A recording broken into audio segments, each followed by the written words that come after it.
Selamat siang, Assalamualaikum warahmatullahi wabarakatuh. Kembali lagi dalam acara Bincang Hukum dan Politik bersama dengan Bapak Dr. Hufron SHMH selaku pakar hukum tata negara. Di mana pada diskusi atau kesempatan kali ini kita akan berbicara terkait dengan topik adanya sanksi pidana dan sanksi administratif terhadap masyarakat yang menolak untuk melakukan vaksinasi tersebut. Di sebelah saya telah hadir Bapak Dr. Hufron SHMH selaku narasumber kita untuk memaparkan, untuk memberikan penjelasan yang baik terkait dengan adanya sanksi tersebut.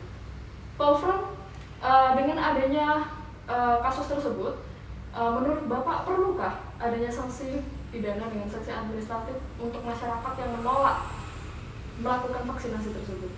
Mbak Lilian, menurut saya ada istilah menarik di dalam konteks hukum itu adalah yang disebut dengan hukum administrasi pidana, disebut dengan penal law administration. Jadi hukum administrasi yang kemudian dilengkapi sanksi pidana.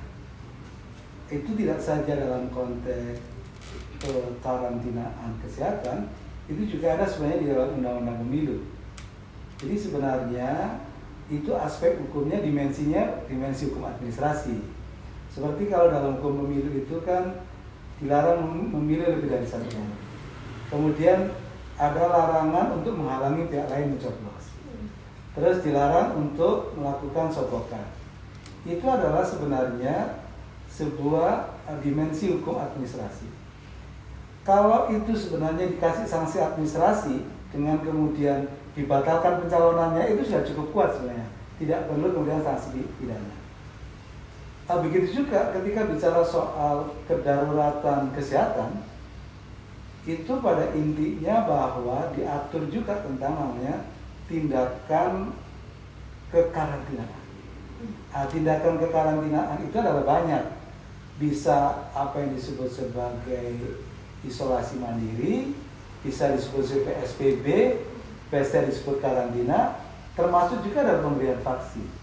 Jadi pemberian vaksin itu adalah bagian dari tindakan penyelenggaraan kekarantinaan. Itu kewajiban pemerintah untuk memberikan kepada masyarakat yang terpapar COVID-19. Itu kewajiban pemerintah.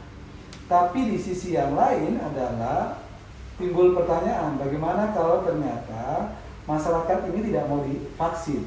Bisakah kemudian dikenakan pasal pidana? Di dalam undang-undang tentang kekarantinaan kesehatan, itu ada pasal 93 yang intinya adalah itu barang siapa yang menghalang-halangi penyelenggaraan kekarantina kesehatan yang menyebabkan kedaruratan kesehatan itu dapat diancam pidana.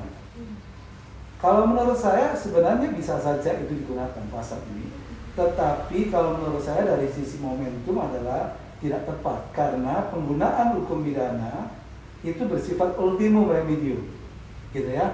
Jadi bukan bersifat premium remedium.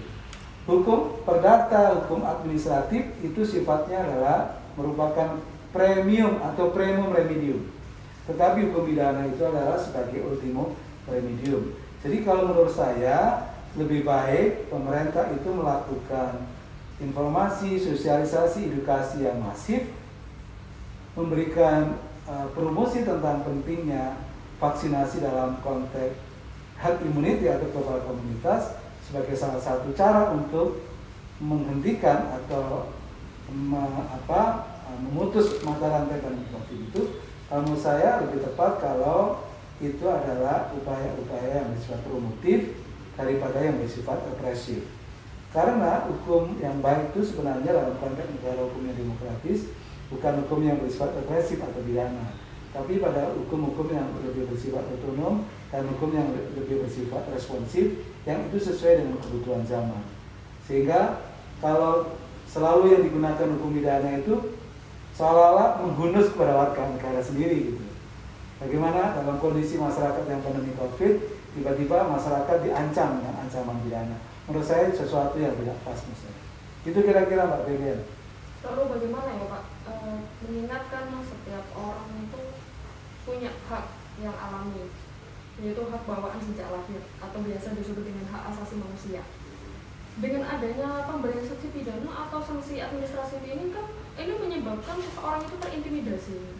Apakah itu nggak tepat gitu? Apa tepat atau bagaimana menurut Bapak? Ya, oleh karena itu sebenarnya akan lebih tepat dalam kondisi seperti ini masyarakat itu memberikan informasi yang cukup tentang vaksinasi COVID-19, efek samping, tanda gugat. Itu jauh lebih penting menurut saya ketimbang kemudian menakut-nakuti dengan ancaman pidana gitu.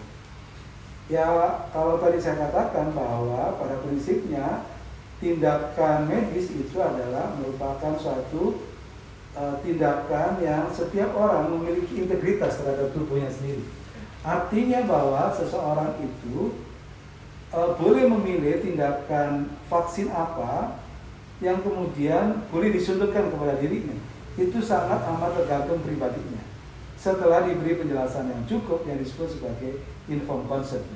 Maka dalam dunia tindakan medis itu ada yang disebut sebagai informed consent.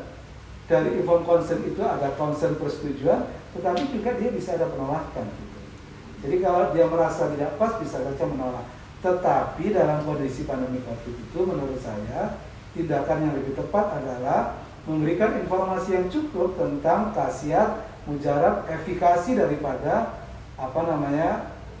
vaksin Sinovac itu dengan harapan masyarakat kemudian mau divaksin. Menurut saya hari ini tagar-tagar banyak di masyarakat itu di publik adalah mereka siap divaksin. Persoalannya adalah lebih baik pemerintah itu adalah membuat skala prioritas kepada siapa vaksin ini diberikan. Yang kedua baru kepada mereka yang siap divaksin daripada harus ngurusin kepada mereka yang menolak divaksin apalagi dengan ancaman pidana. Jadi berikan aja kepada mereka yang siap untuk divaksin. Saya kira begitu Deliana. Gitu ya Pak ya. Menurut Bapak juga apa nggak berlebihan gitu Pak? Ya kalau saya berlebihan sih. Jadi hukum pidana itu baru diterapkan harus seimbang Pak dengan apa istilahnya ya, antara ini penyakit dengan obatnya harus seimbang. Jadi ibarat kalau ini ada tikus di rumah, kemudian kita tidak membakar rumahnya. Gitu. Jadi hukum pidana itu diterapkan manakala akan menimbulkan sebuah kedaruratan yang tidak bisa dicegah. Kalau menurut saya itu masih jauh dari itu. Masyarakat menurut saya masih bisa diedukasi dengan hal-hal yang sifatnya lengkap ya soal vaksin. Saya kira itu Belian. Oke, terima kasih banyak Bang Pron atas pemaparannya. Oke, para pemirsa, kita pada siang hari ini telah melakukan diskusi barusan oleh Bapak Dr. Hufron SHMH terkait dengan pelaksanaan sanksi pidana dan administratif. Kita jeda dulu, nanti kita akan kembali lagi. Terima kasih.